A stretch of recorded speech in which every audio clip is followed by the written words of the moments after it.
Assalamualaikum warahmatullahi wabarakatuh. Perkenalkan, nama saya Mustafa, lahir dari 11 TK Orang 6.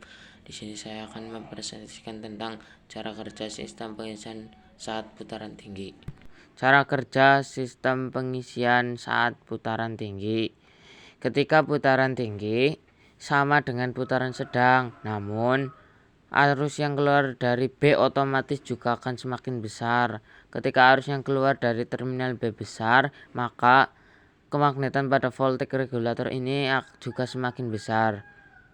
Ketika kemagnetannya besar, bisa kita perhatikan pada kontak PL0 awalnya mengambang akan berubah menjadi menyatu dengan PL2. Akibat PL0 menyatu dengan PL2, maka arus listrik yang awalnya masuk ke rotor coil terhenti dan dialihkan menuju langsung ke massa. Sehingga pada saat putaran tinggi, arus yang keluar dari B alternator akan langsung dibuang menuju ke massa tanpa melewati rotor coil. Apabila putaran masih rendah, maka arus yang keluar dari B tadi masih kecil.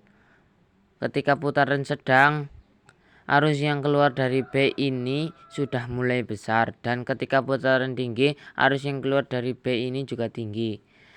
Apabila tidak ada proses pembatasan arus listrik yang keluar, maka bisa terjadi proses overcharging atau terjadi pengisian yang berlebihan dan biasanya merusak baterai.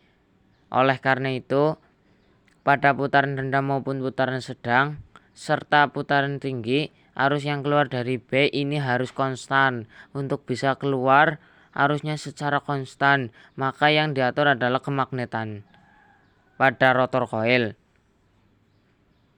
Ketika putaran tinggi, berarti rotor coil kemagnetannya harus dihilangkan. Ketika putaran sedang, maka arus yang menuju ke rotor coil dikurangi. Dan ketika kecepatan rendah, maka arus listrik yang menuju ke rotor coil diperbesar. Hal tersebut supaya arus yang keluar dari terminal B dapat konstan. Sekian presentasi dari saya, banyak kurang lebihnya saya mohon maaf yang sebesar-besarnya. Wassalamualaikum warahmatullahi wabarakatuh.